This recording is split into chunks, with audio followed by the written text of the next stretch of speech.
మనం నిత్యం 3 శృతుల్లో ఉండాలి.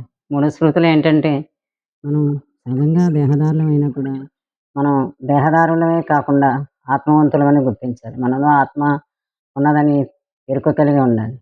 ఆత్మని ధ్యానించాలి. ఇలాంటి భావమే లేకుండా దేహమే నేనన్న భావంతో జీవితకాలం అలాగుంటే మనం సాధించలేనిది మనం ఎందుకు వచ్చామో అర్థం లేకుండా అయిపోద్ది.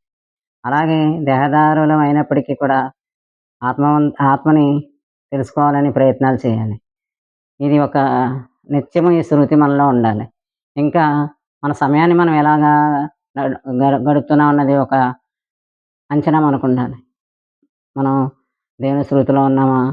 లేకపోతే సమయాన్ని ఎలా మనం గడుపుతున్నాం? ఆ మాటలు, ఈ మాటలు వింటూ వృధా పుచ్చుతున్నామా? ఇలా మనల్ని తరిచి చూసుకుంటూ ఉండాలి. లేకపోతే సమయం అంతా వృధా అయిపోతది. లేనిపోని గొడవల్లో చిక్కుకుంటాం. సమయాన్ని సద్వినియోగం పరుచుకునే మార్గాలు అనేకమున్నాయి. మన పని మనం చేసుకుంటూ పరమాత్మ శృతిలో ఉండి, ఏ కార్యం చేసుకున్నా సరే, ఏ పని చేసుకున్నా దిగ్విజయంగా ఉంటాం.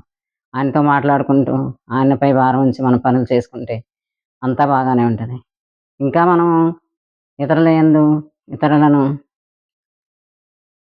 వారిని కూడా మనము మన స్పర్శతో మన సంకల్పంతో ఈ ఆధ్యాత్మిక మార్గంలోకి మనం మాటల ద్వారా కానీ, స్నేహం ద్వారా కానీ, ప్రేమ ద్వారా మనకున్న ఎన్నో ఇలాంటి దివ్య గుణాలు మనకున్నాయి కాబట్టి, మనం వారిని కూడా ఈ మంచి మార్గంలోకి తీసుకొచ్చే ప్రయత్నం చేయాలి. చెప్పాలి. వారు వింటారు. ఒకసారి కాకపోతే ఒకసారి.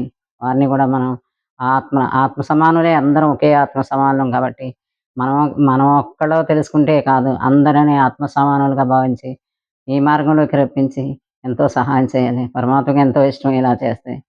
కనుక మనం ఈ ఇలాగా అందరి మంచి కోరుకుంటూ అందరితో ఇలా కలిసిమెలిసి మంచి మార్గంలోకి ప్రతి ఒక్కరిని తీసుకొస్తే ఈ ప్రపంచం అంతా శాంతి, సుఖమయంగా ఉంటారు.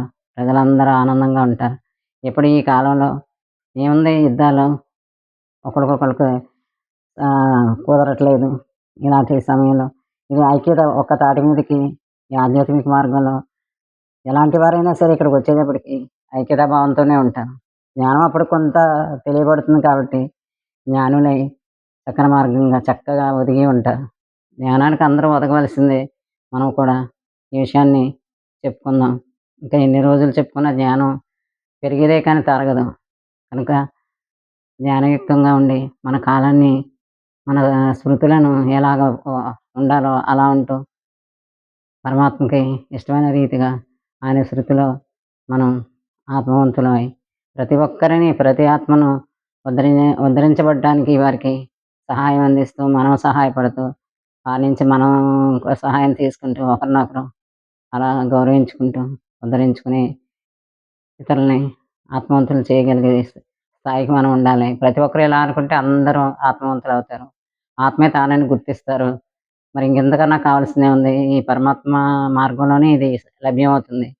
ఆయన శృతిలో ఉండి, అప్పుడు మనం కొంతవరకు ఆ స్మృతిలో ఉన్నామంటే, ఆ ఎరుక మనకు కలుగుతుంది. ఆయనే మనల్ని నడిపిస్తారు.